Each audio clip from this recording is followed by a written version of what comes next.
What's up, everybody? How you guys doing? Terrible. Thanks for asking.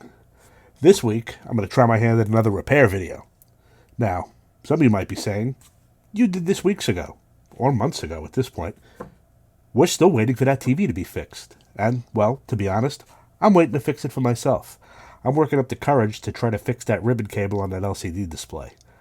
I've been practicing on other stuff, but eventually I'll get to it. I mean, it's a TV. There's plenty of laying around the house. I mean, I have 6 in front of me right now.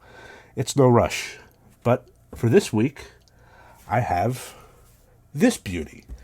This is a Bose SoundTouch 300. I've had this for many, many years. It's maybe a decade old. Maybe. I'm not sure. Maybe 8 years old, something like that. But I went to turn it on the other day. This usually sits right around here, and this is what I listen to when I'm down here. But I went to turn it on the other day, and it was just dead. Well, dead isn't exactly the right word. There's no lights. It connects to Bluetooth, but it just doesn't do anything. It just connects to Bluetooth, and that's it. So let's plug it in, and I'll show you. But, I mean, if you've never seen it before, this is a Bose center channel. Soundbar, whatever you want to call it. It's almost like 4 feet long. This thing is quite heavy. I think this thing weighs about 15 pounds. It's a really good quality soundbar. I've enjoyed this thing for many years. But yeah, it just died, and I don't know why. But yeah, usually when you plug it in, there's lights here, just like anything else, signify that it's on. So let me plug it in.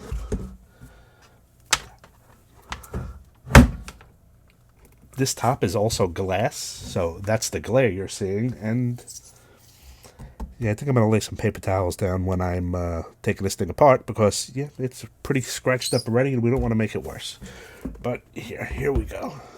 As you can see, it's plugged in. There's no physical buttons on this thing, which I always found strange. I mean, maybe there's touch capacitive buttons that I just never noticed, but yeah, I've always just used the remote. Here's the remote. It's a pretty nice remote, but yeah, power. Nothing. No lights coming on. Usually the Bluetooth is always on, and so is the Wi-Fi signal. It's usually a blue and an amber light. But, so, it does connect to Bluetooth. I don't know if you can see.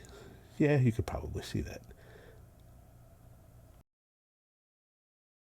Oh, it connected immediately. But nothing happens. No lights, no nothing. So I think it's about time I crack this thing open and see what I can do about it. To be honest, I've done a little homework on this. It seems like there's a common problem that happens with these. But hopefully that's what it is, because I already ordered the part. It should be here in a few days, but let's crack this bad boy open and see what we can see. Unplug it, as always. You don't want to be doing this live for right now. I think I'm going to lay some paper towels down. Like I said, the bottom is glass. Well, the top is glass. So, oh, look at that. Almost perfect. Couldn't do that again if I tried. And I'll speed through getting this thing off. There's 1, 2, 3, 32 screws holding this thing in. Hopefully there's nothing under here. But yeah, let me crack this thing open. Grab good old blue. These are just Phillips head screws. And let's crack this thing open. And yeah, man, we'll see what's inside. See what we can find. I'm probably going to speed this up, because you don't want to be here for 10 minutes while I do this.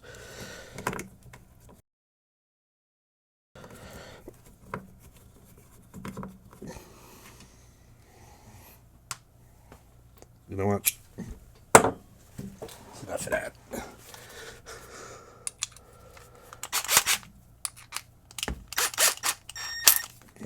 Is this the correct drill to use for this? Absolutely not. But like I said, this thing is quite old, and I doubt pulling the screws out is going to cause it any damage. So I'll speed through this, and then I'll get right back to you.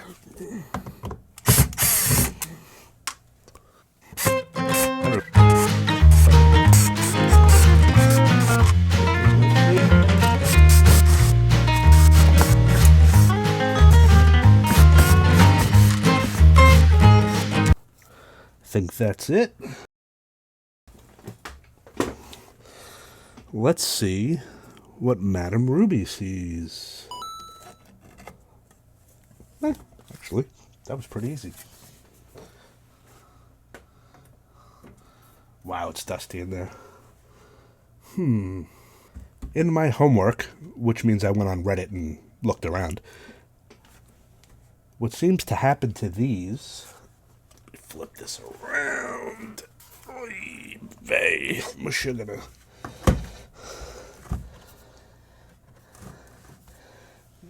This, which you are not going to be able to see until I change cameras, maybe if I crop in, this U1401 chip is usually the culprit. But I'm going to bring up the datasheet, and we're going to check it with a meter, and then hopefully that's what's wrong, because I already ordered 5 of them, because they were 89 cents each, so why not? So... let me get everything ready. I'll be right back, and we'll check this out with a meter, and hopefully this is the problem. I mean, this is a really nice unit. I'd hate to throw it away. It sounds great. It was quite expensive when I bought it. I think it was like $600 back in the day. This is easily 8 years old. Maybe 6, between 6 and 8. How about that? But yeah, let me pause, get everything ready, get the data sheet on the chip, and I'll be right back. All right, well, for some reason, my overhead Nikon is not focusing for some reason. It is what it is. So I guess we're moving on to the microscope. So here, let me set this up. I found the data sheet. And, yeah, let's see if we got power and what we could find. But, like I said, through my homework... everybody on Reddit said that this chip was always the culprit. And 99% of the times when there was no power found on this thing, it was always this chip. Yikes.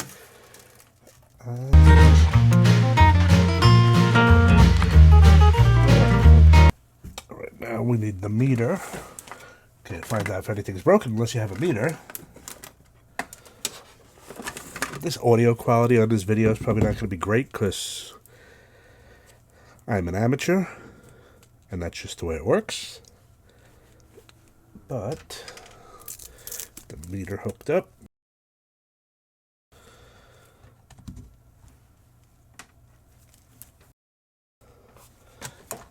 Data sheet ready. Put it in DC volts. Push record on the microscope so you guys can see what I see. And they're right. For the ground, I'm just going to use any random screw. Hopefully that'll work. It looks like this is grounded. And the first pin is the boot pin. When you see this data sheet, it's going to be upside down. The dot signifies the bottom. And the line that's on the screen, I don't think you could see it.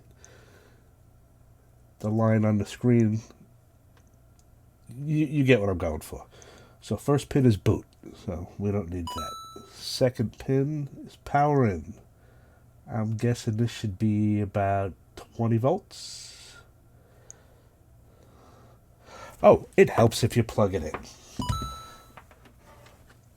It's like this is the first time I've ever done this.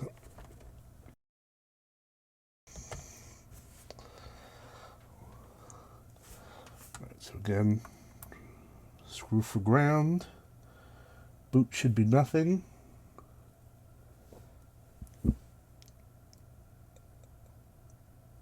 And we got 23 volts going into the MOSFET.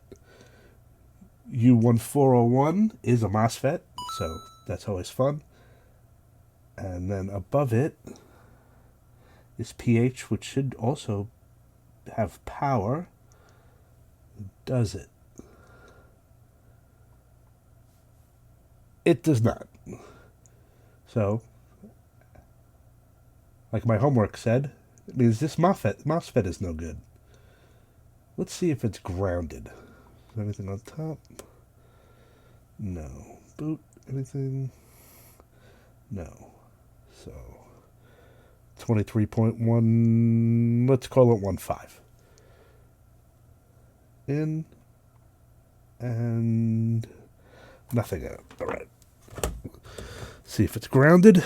That's what they usually say is the problem. Put the meter into continuity mode.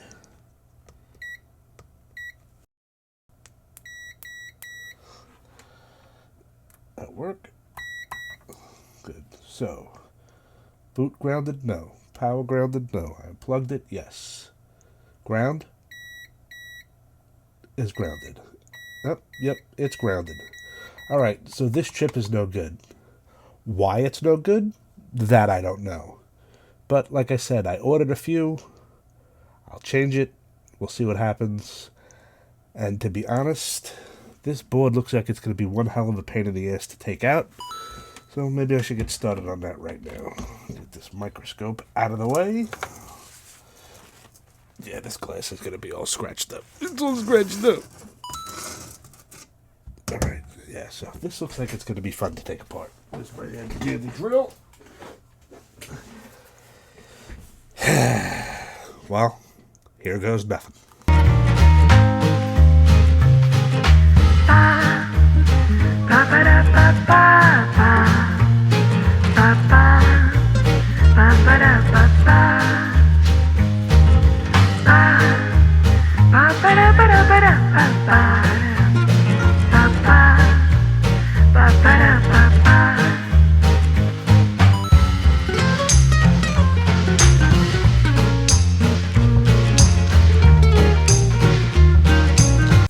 Well, there she is.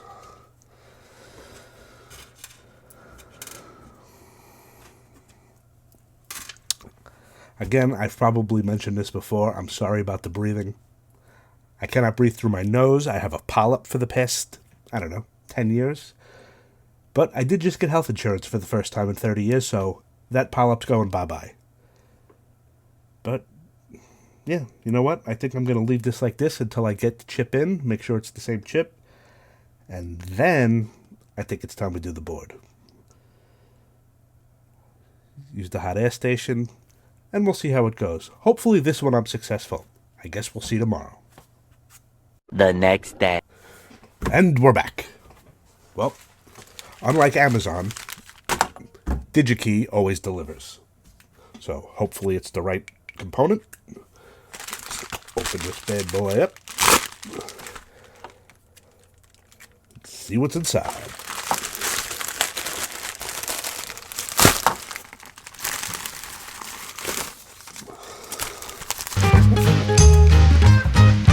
I think these were $1.38 each. They weren't 87 cents like I said before, but really, what's the difference? It's $2.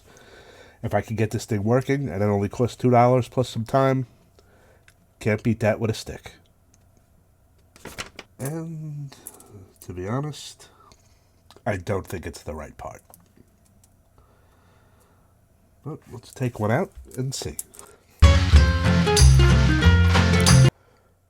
For some reason, my Nikon is not focusing in at this distance, so everything's going to have to be done with the microscope. I don't know why. It also sounds like the mirror is struggling. I think it's time that I upgrade to like a mirrorless rig, but I'm poor, so we'll see. I mean, that mirrorless new Nikon, the Z52, is like $1,200 with lenses, so we'll see what happens. How can I do this? Bust out everybody's favorite old man tool. The microscope on your iPhone.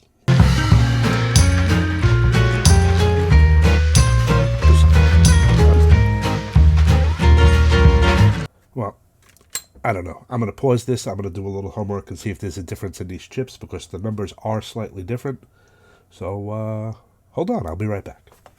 So, yeah, they are the same. It's just a different date number. So, let's clean up the area and I'm not gonna lie. These are some small components, especially with those 200 series caps, it looks like.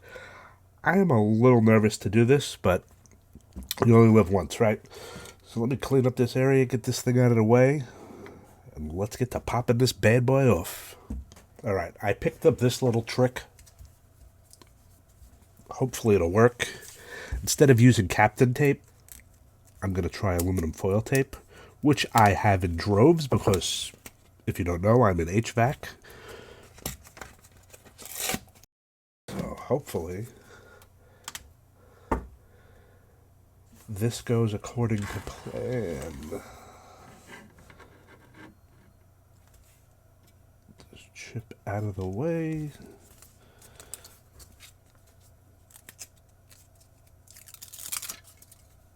This is pretty thick. It's just aluminum foil tape. Hopefully I won't blow those 200 series resistors off the board. But this is a let's make shit video, so failure is always an option.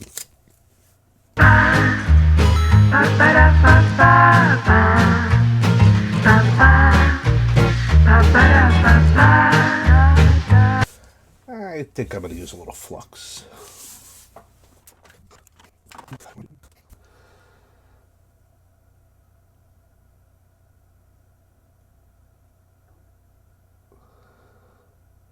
So I just learned that that top number, that 54335A, is the actual chip number, and the rest of that stuff, all of those digits are just a time code, a battery vision, stuff like that.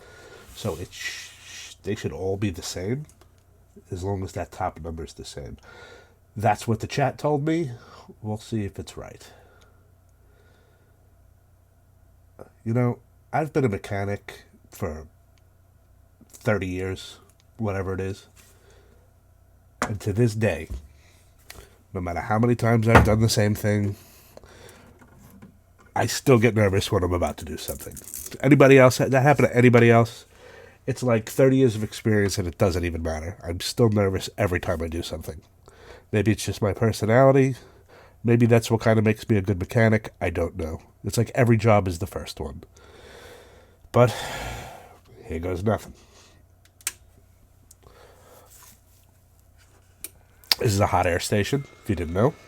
It's just, this is a cheapie. Fan is in here, heater, and it just blows hot air. I think I'm going to up this speed.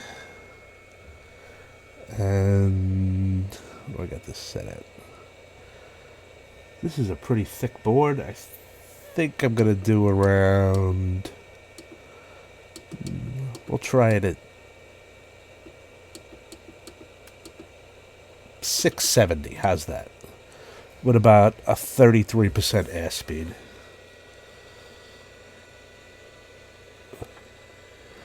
A bit more airspeed. Alright. Wish me luck. Or don't. Wish me bad luck. If anything, it's going to be entertaining. I'm not great with a hot air gun. I haven't used it much. But hopefully this will just pop right off. I'm going to clean it up, swap the chip. Hopefully my day will get much better.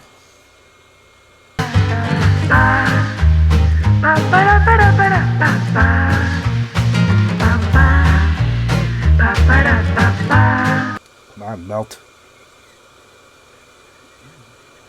Just melt, man. Alright, we gotta up it. Let's try 725. And a shit ton more air.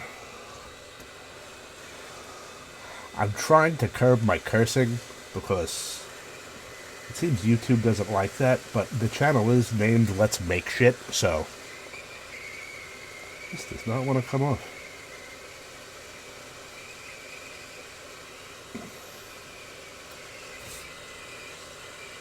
Alright, I'm maxing.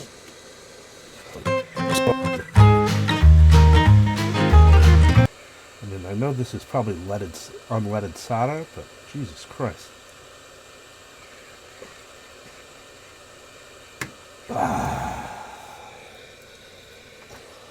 Great success! Yeah, I told you before, I'm old. I know Borat came out in like 2004. Alright, let's clean this thing up. Need some wick. Oh, I'm gonna need a soldering iron, aren't I?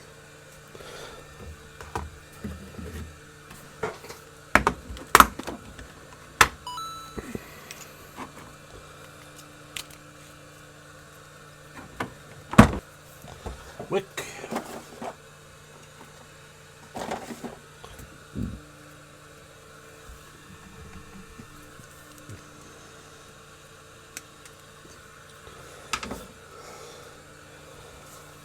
Some more flux.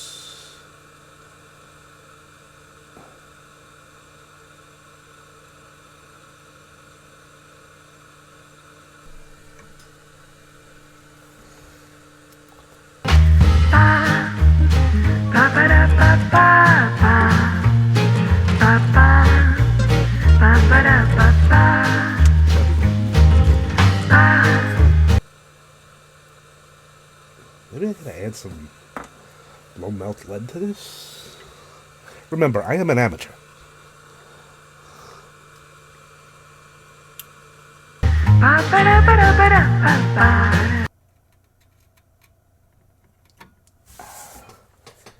Alright, that looks alright.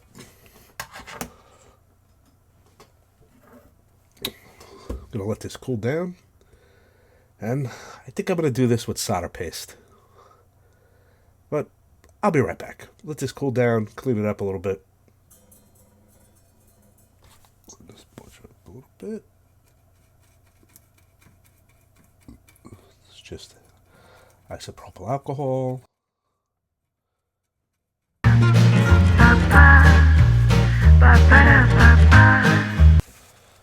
And that looks pretty clean to me.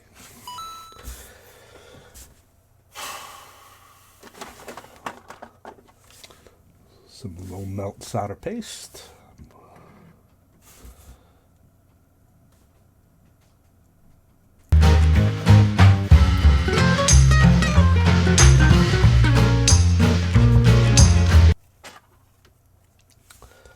Like I said, been a mechanic for 30 years. Still, every time.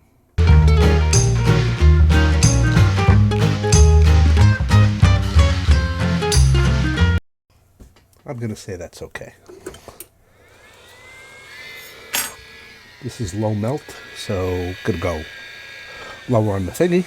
It's a nice technical worm. Nice technical word, thingy. Let's say about 600. 680. How about that?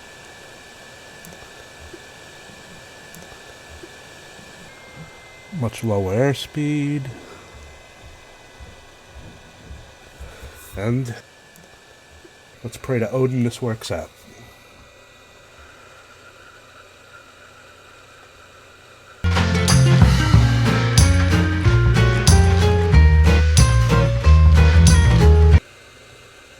I think I have a bridge.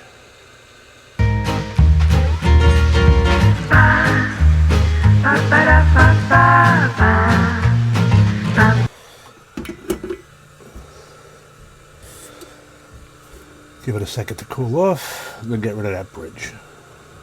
Hopefully it melted underneath on the power pad, but I guess we'll see.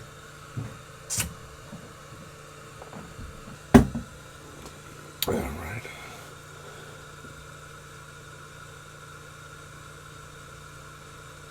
Easy peasy. Look at that. Gotta love that low melt solder paste. Remove our tape. That's gonna be fun to clean.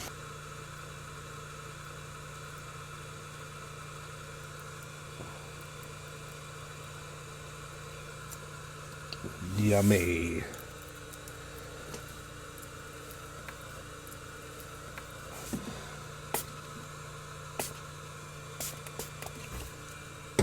Got a brush.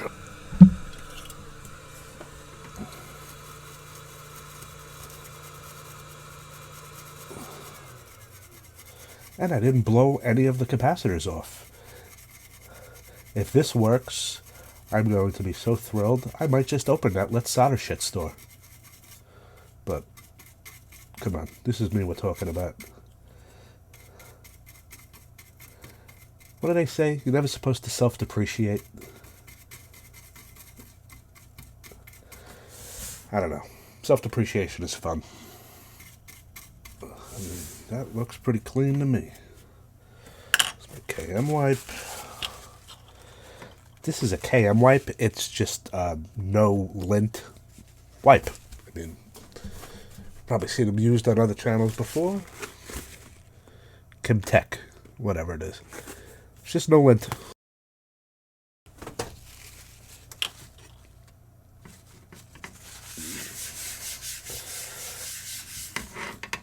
How's that looking? I mean, it's not my best work.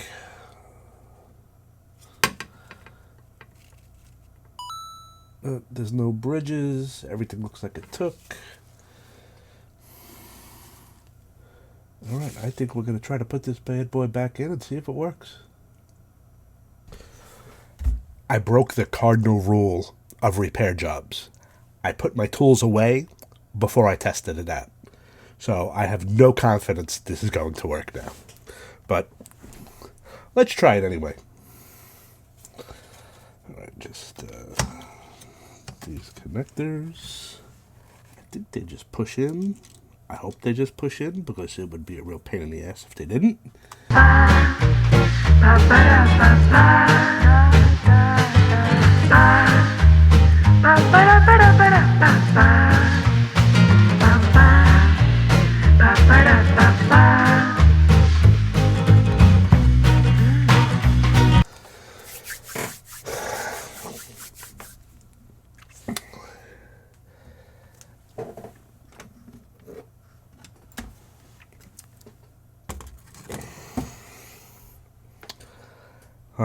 How's the saying go? Spectacles, testicles, wallets, watch. Everything's connected. Hopefully this thing... Well, if it blows up in my face, it will be entertaining, won't it?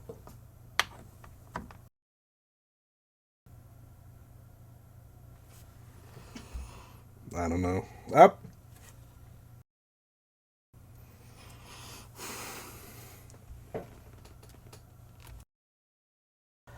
I have lights. I don't know if you're going to be able to see, but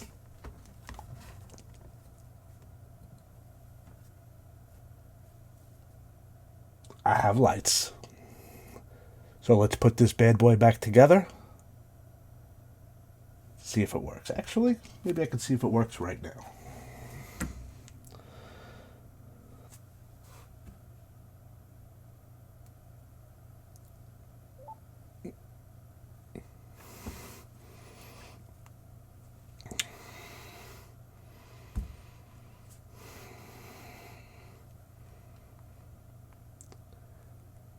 In Linus Tech Tip fashions, let's do a little something special.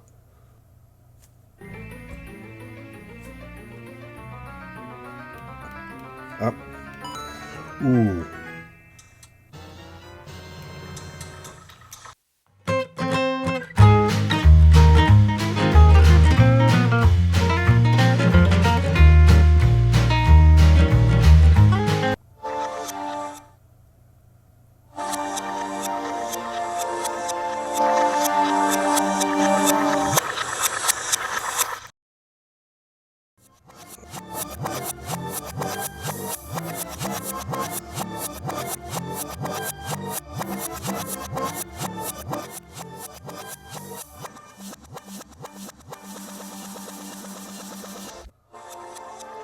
Nice.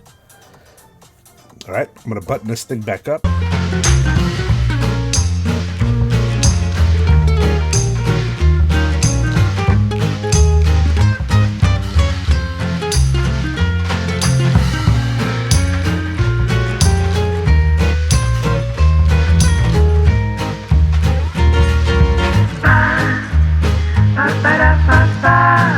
Well, would you look at that?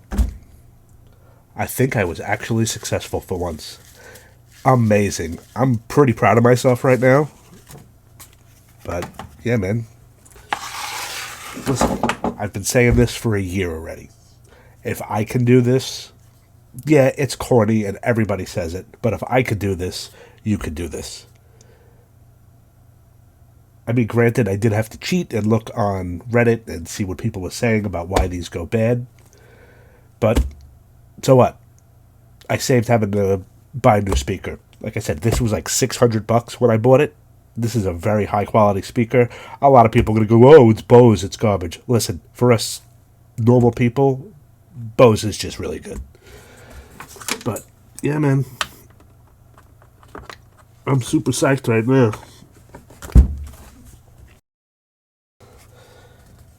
Power's still on.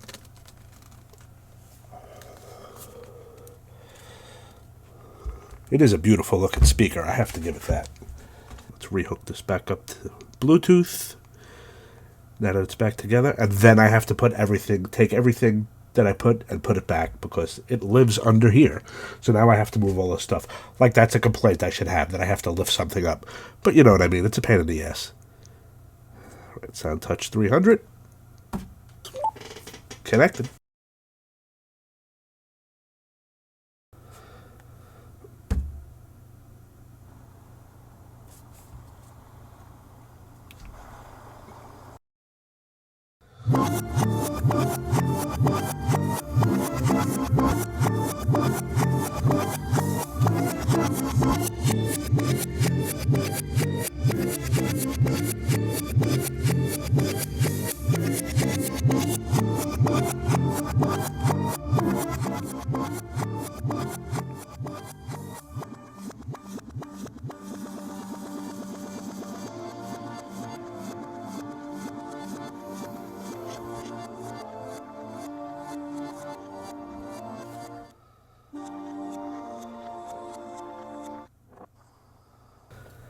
Hey man, that's a win. I think I mixed some of the screws up on the bottom, but it really doesn't matter. It's tight, it works. Perfection. And with that, I'm out of here. I'll see you in the next one, which I think should be either the TV, now that I'm feeling a little confident, or part 2 in my Let's Solder series. Or maybe an unboxing video. I bought some new toys. But I'm out of here, and thanks for watching.